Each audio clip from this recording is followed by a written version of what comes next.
नमस्कार मित्रों, आज चिंतन में आत्मिक विकास की ओर चलिए। मन का किसी चीज से चिपक जाना, कहीं पर ठहर जाना ही आसक्ति है। मन जब आसक्त होता है तो उसे छोड़ता नहीं एवं उसी के इर्द गिर्द घूमता रहता है। आसक्तिवश हम कर्म करते हैं। आसक्ति हमें कर्म करने के लिए प्रेरित करती है। आसक्ति का मतलब यह नहीं कि हम किसी से प्रेम करते हैं तो आसक्ति है। आसक्ति का मतलब है कि हम जिन परिस्थितियों में हैं उन्हीं से चिपके हुए हैं। हम जड़ हो गए हैं, वहीं पर ठहर गए हैं। हमारा ठहरना, हमारा ठहराव आसक्ति है। आसक्ति के दो रूप होते हैं। उसका विधेयात्मक रूप है, उसका सकारात्मक पक्ष है राग, उसका नकारात्मक पक्ष है द्वेष। सकारात्मक और नकारात्मक इसलिए कहा गया क्योंकि राग होता है तो हम क्षण मात्र के लिए ही सही थोड़ा सा सुख और सुकून अनुभव कर लेते हैं। द्वेष होता है तो हम जलते कुड़ते रहते हैं, परेशान रहते हैं। लेकिन राग हो या द्वेष हो, ठहरते तो हम हैं ही, वहीं टिक जाते हैं, रुक जाते हैं। जीवन यात्रा है और हम यात्री हैं। एक यात्रा हमारी बाह्य जगत में चल रही है और एक यात्रा हमारी अंतर जगत में चल रही है। जो आसक्ति के वश में हो जाते हैं, अर्थात जो राग और द्वेष के वश में हो जाते हैं, वे बाह्य जगत में तो गतिशील रहते हैं लेकिन अंतर जगत में ठहर जाते हैं, वहीं पर रम जाते हैं, वहीं रुक जाते हैं। गति उनकी स्थिर हो जाती है। गति होती ही नहीं कब तक? जब तक उस आसक्ति की डोर से बंधे हुए हैं, तब तक आसक्ति से छुटकारा मुश्किल है। थोड़ी सी कठिन है बात।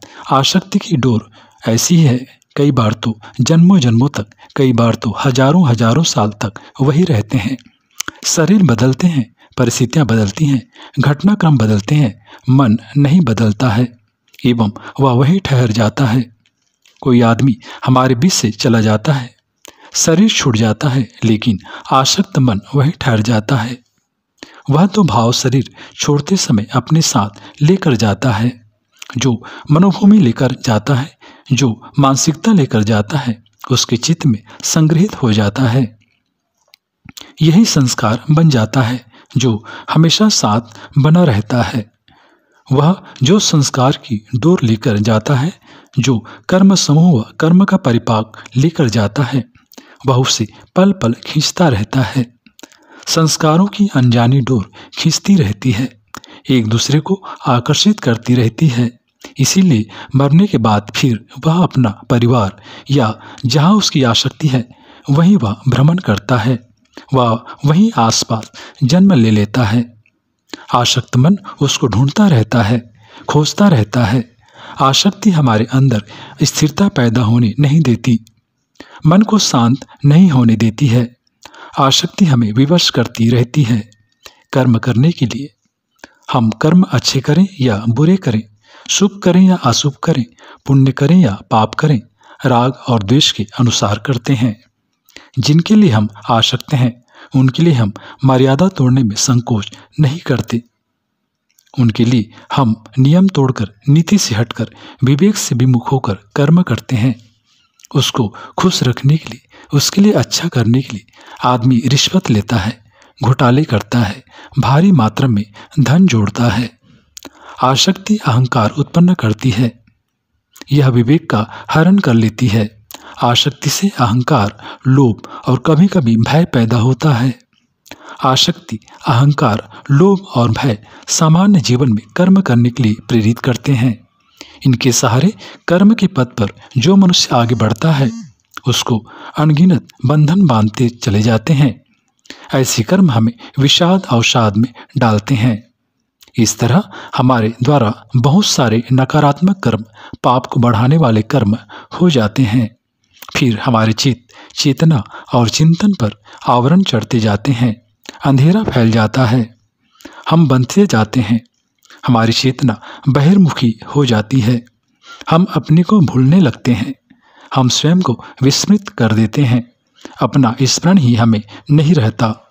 नकारात्मक कर्म हमें बांधता है। ऐसे कर्म से हमें रास्ता निकालना पड़ेगा।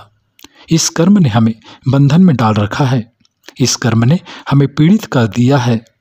हम स्वयं से और अपनों से वंचित हो गए हैं। हमारी परिस्थितियां विपन्न हो गई हैं। कर्म से बनता बढ़ता है, बंधन बढ़ता है, ब्रह्म बढ़ जाता है, रास्ते नहीं मिलते, हम अवसाद में घिर जाते हैं। कभी हम चुनौतियों से भागने की कोशिश करते हैं, सोचते हैं कि इन परिस्थितियों से भाग जाएं, आत्महत्या करने की कोशिश करते हैं।